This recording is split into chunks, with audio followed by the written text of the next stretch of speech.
네, 친절하게 풀어드리는 우리 지역의 뉴스와 이슈, 친절한 기자들 시간입니다. 조희원 기자와 함께합니다. 어서 오세요. 안녕하세요. 안녕하세요. 네. 네, 정말 올해도 사건, 사고가 참 많이 일어났던 해입니다. 최근 이야기부터 해보겠습니다. 여수 산단에서 2일 산업 화재 사고로 안타까운 희생자들이 또 발생했죠. 네, 맞습니다. 지난 13일이었는데요. 오후 1시 35분쯤에 여수산단 2일 산업이라는 업체에서 폭발 사고가 났습니다.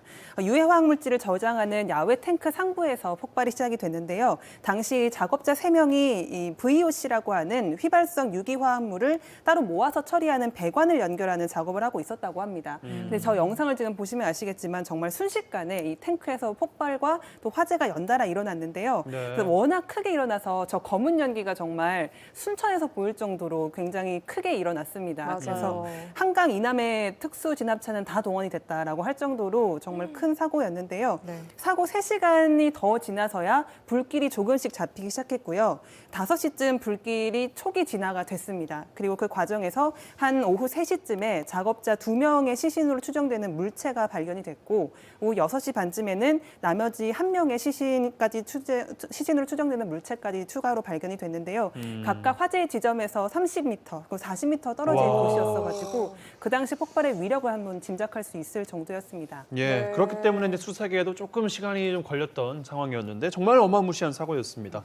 조사가 시작이 됐어요. 노동부가 2일 산업에 대한 특별 근로 감독에 들어갔어요. 네, 맞습니다. 일단 사고 다음 날에 국과수와 전남경찰청 과학수사대 그리고 소방당국이 먼저 현장 감식을 했고요. 노동부는 사고 다음 날 해당 작업장에 작업 중지 명령을 내렸습니다. 그리고 20일부터 특별 근로 감독에 들어갔는데요. 우선 현재까지 확인된 거는 사고 당시 작업을 하고 있던 지금 보시는 저 야외 탱크에 위험 물질이 30%가량 남아 있었다는 것은 확인이 됐습니다. 네. 그 남아 있었던 물질은 이소파라핀 같은 물질이었다고 추정이 되고 있는데요. 이 이소파라핀이 1석유류라고 해요. 근데 1석유류가 인화점이 21도 미만입니다. 어이구, 굉장히 낮아요. 네. 그럼 금방 불이 붙을 수 있다는 그렇죠. 거죠? 아주 작은 불씨에도 화재가 발생이 가능한 위험 물질이라서 예. 이로 인해서 폭발과 화재가 발생한 것으로 추정이 되고 있습니다. 네. 지금 조사가 더 진행되어야 되는 부분은 이 불씨가 그럼 무엇이느냐가 관건이 되는데요. 왜 그 작은 불씨가 발생했냐? 그렇죠. 네. 지금까지 일단 저희도 취재진도 만나서 인터뷰를 해봤는데 이일산업 측은 이 작업자들이 한 VOC 배관을 연결하는 작업은 불씨가 전혀 일어날 일이 없는 작업이라고 주장을 하고 있습니다. 그래요. 왜냐하면 이 탱크의 배관을 연결하는 건데 일단 배관 상부를 뜯어내서 지상으로 가져와서 그 다음에 이 지상에서 절단을 하고 용접을 하는 작업을 해서 배관을 연결한 다음에 네. 다시 이제 상부로 가지고 올라가서 볼트와 너트를 조립하는 그런 작업이었다고 해요. 그러니까 뭐 불씨가 일어날 일이 없는데 왜 그렇게 나는지는 우리도 모르겠다라고 주장을 하고 있는데요. 네. 그래서 일단 가능성은 두 가지로 좁혀지고 있는 상황입니다. 첫 번째는 매뉴얼대로 작업을 하지 않고 그냥 상부 윗부분을 분리하지 않고 그 위에서 자리에서 그대로. 절단을 하든 용접을 하든 했을 가능성입니다. 물질 근처에서 작업을 했을 것이다. 그렇죠. 네. 그렇게 되면은 만약에 그렇다면 이 작업자들이 왜 상부에서 그걸 작업을 했느냐, 이걸 그러게요. 하지 말라고 관리 감독하는 사람이 없었느냐, 혹은 뭐 이일 산업이나 그 하청업체인 서원 플랜트 측이 시간과 뭐 비용 같은 걸 아끼려고 그렇게 해라라고 지시를 했느냐, 이러면 정말 큰 문제가 될 거고요. 네. 그렇지 않더라도 안전관리 위반에 대한 책임은 아마 지게 될 것 같습니다. 네, 두 번째는요? 두 번째는 매뉴얼대로 작업을 했지만 정말 불가항력인 알 수 없는 이유로 화재가 발생했을 경우인데요. 일각에서는 이 볼트와 너트를 조립하는 과정에서 조립이 잘 안 되니까 뭐 망치로 두들겨서 스파크가 발생한 거 아니냐 이런 주장도 나오고 있거든요. 그래서 이 경우에도 물론 이일산업 측과 또 서원 플랜트 측의 의무가 뭐 줄어드는 건 아니지만 예. 그럴 경우에 좀 처벌이 달라질 수는 있을 것 같습니다. 네, 그럼 이러한 추정들을 놓고 두 업체의 입장은 어떤지가 궁금하고 또 사망한 희생자들에 대한 보상은 어떻게 이루어지는지도 궁금하네요. 일단 서원 플랜트 측은 지금 유족들과 보상에 대한 논의를 하고 있는 것으로 보입니다. 그래서 지난주에도 유족들과 회의를 했다고 하고요.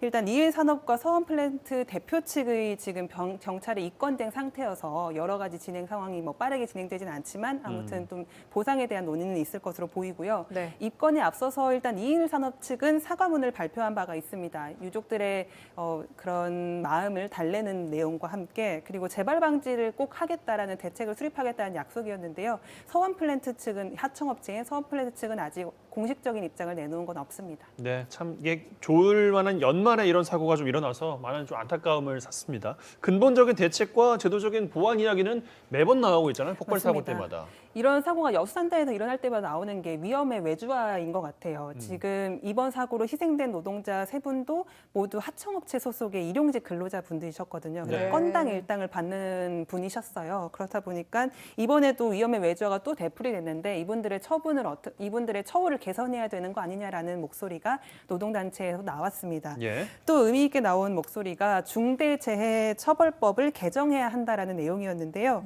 이번에도 하청업체인 서원 플랜트에 주로 책임을 묻는 형태로 끝날 가능성이 높습니다. 꼬리 자르기라고 하는. 그렇죠. 예. 왜냐하면 이일산업 측이 만들어진 매뉴얼이 있는데 이 매뉴얼대로 하지 않아서 사고가 난 거다라고 나오면은 결국에 책임을 받는 거는 뭐 하청업체 쪽이니까요. 그렇다 보니까 노동계는 이러면은 결국에는 돈을 주는 건 원청인데 원청이 돈을 적게 줬기 때문에 서원 플랜트 측이 매뉴얼을 안 지킨 거 아니냐라는 주장과 함께 원청의 이 사업주 그리고 원청의 대표가 처벌을 중하게 받는 법을 반드시 제정해야 되풀이되지 않는다라는 얘기가 또 나오고 있습니다. 예. 네. 또 하나는 근본적인 대책과 제도적인 보완에 대한 목소리도 이번에는 많이 나왔는데요. 현재로서는 지금 이런 사고가 여수산단에서 날 때마다 여수시가 재발방지 대책을 만들어야 된다, 처벌을 해야 된다라고 얘기가 계속 나오고 있지만 실질적으로 할 수 있는 게 없더라고요. 따져보니까. 네. 시 자체가 할 수 있는 게 없다고요? 네, 지금 여수시에는 화학물질 안전관리 조례라는 게 2016년에 제정이 됐습니다. 그리고 네. 2017년부터 시행이 되고 있는데요. 이 조례의 내용을 보면은 노사민관이 참여하는 화학물질관리위원회를 구성할 수 있도록 되어 있어요. 근데 이 위원회가 할 수 있는 거는 정말 소극적인 부분에 그치고 있습니다. 지금 원인 조사에도 참여할 수가 없고요. 노동부나 뭐 경찰이나 소방당국이 하고 있는 원인 조사 결과를 받아볼 수도 없어요. 요청은 하지만 안 주면은 이거를 어떻게 강제할 수는 없는 거거든요. 그리고 처벌도 불가능합니다. 처벌은 노동부나 아니면 경찰만이 할 수 있기 때문에 사실상 그냥 대책과 대안을 논의하는 자리를 마련할 수 있는 권한밖에 없기 때문에 네. 이 위원회를 활성화하고 조례를 좀 실질적으로 만들어야 된다는 목소리가 이번에도 나왔는데요. 그도 그럴 것이 위원회가 지금 2017년에 만들어졌다고 말씀을 드렸는데 지금까지 딱 4차례만 소집이 됐습니다. 네. 2017년부터 지금까지요. 네, 지금까지 한 6년이 네. 돼가고 있는데 그래서 좀 무용하다, 이걸 좀 활성화시켜야 된다라는 얘기가 나왔고요. 또 하나는 노동계가 이렇게 조례가 만들어져도 소용이 없으니까 강력한 법을 제정해야 된다라고 얘기를 이번에 또 목소리를 높였습니다. 산업단지 시설물 안전관리 특별법을 제정해야 한다고 노동단체가 성명서를 냈는데요. 이 내용을 보면은 위험성이 있는 탱크나 배관 등의 산업 설비가 있으면은 이거를 안전관리를 하는 기업에 대한 안전관리 이행 여부를 정부뿐 아니라 지자체도 같이 관리 감독을 해야 된다라는 게 골자입니다.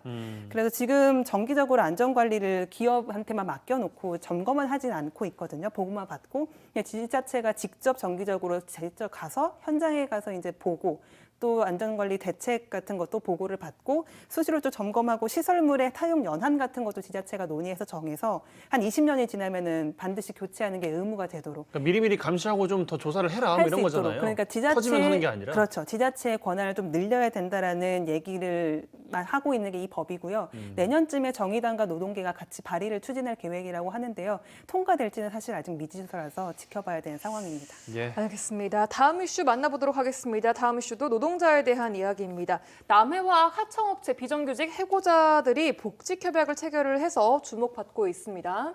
네, 지난달 14일이었는데요. 일단 배경 설명을 드리면은 남해화학이 새로운 하청업체와 계약을 체결했습니다. 남해화학은 2년마다 입찰 공고를 내서 하청업체를 이제 바꾸는 선정을 하는 일을 하고 있는데요. 네. 이번에도 그랬습니다. 이번에도 물류 쪽 하청업체를 재선정을 했는데 문제는 이 새로 선정된 하청업체인 창평물류가 기존 노동자들은 고용 승계할 수 없다라고 통보를 하고서 33명을 전원 해고시켜버렸어요. 그러니까 하루아침에 이분들은 일자리를 잃게 된 거죠. 네. 그래서 이 노동자들이 하루아침에 이제 집으로 돌아가야 되는 상황이 되니까 공장 밖으로 나오지 않는 옥새 투쟁을 진행을 하셨어요. 그래서 23일 만에 이제 창평물류 측과 협약을 체결을 해서 전원 복직 약속을 받아낸 건데요.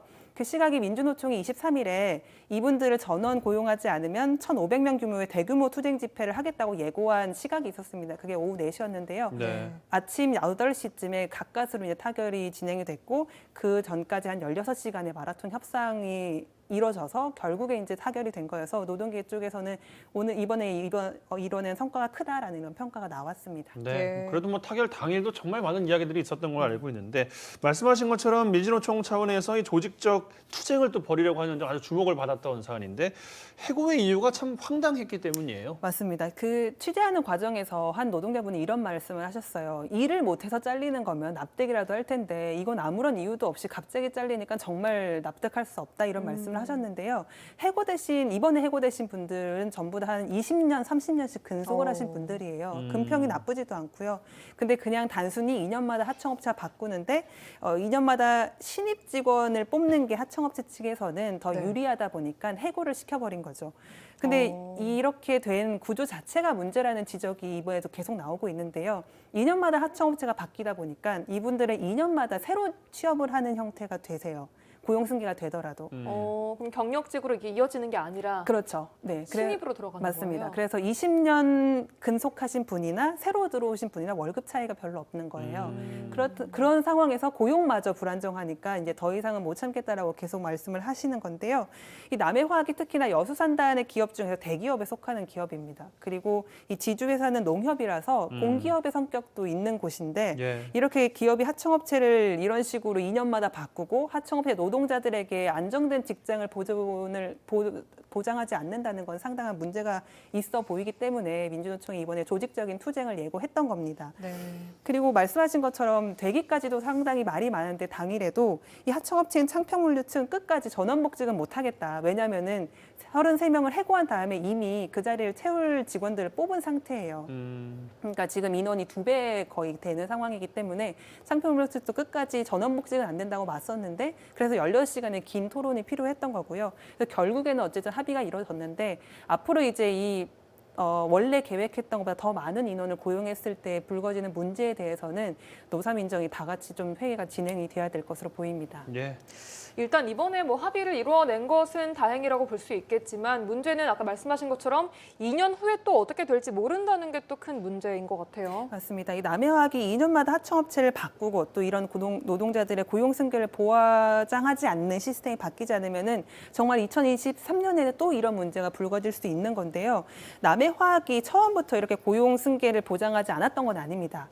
2017년에 하청업체와의 계약 조건에서 이 노동자들의 고용 승계 조항을 삭제했는데요. 왜냐하면 그동안 하청업체들의 반발이 좀 적지 않았다고 네. 하더라고요. 그러다 보니까 이제 그 이후부터 2년마다 이런 고용 승계에 대한 문제가 불거지고 있습니다. 그래서 지금 당장은 올해는 창평물류 측과의 고용 합의를 이뤄냈지만 또다시 하청업체가 거부한다면은 사실상 남해화학이 뭐 어떻게 할 수 없다라는 게 지금의 입장인데요. 주목할 만한 거는 이번 연도 10월에 이 남해화학 하영숙 회장이 국정감사에 나타나서 이런 말을 했습니다. 고용승계 문제에 대해서 다시 불거지는 일이 없도록 하겠다라고 약속을 했거든요. 근데 11월에 지금 33명을 해고한 사태가 벌어졌어요. 그러다 보니까 남해화학 측이 뱉은 말을 지켜야 된다라는 목소리가 노동계에서 많이 나오고 있는데 네. 확실한 재발견 대책의 명문화가 좀 필요한 상황입니다. 참 올해 마지막 이제 시간인데 좋은 이야기로 끝냈으면 참 좋았을 텐데 그러게요. 그렇지 못해서 참 아쉽습니다. 예. 올 한 해도 고생 많으셨고 내년에도 친절한 뉴스에서 기대하겠습니다. 고맙습니다. 고맙습니다. 고맙습니다.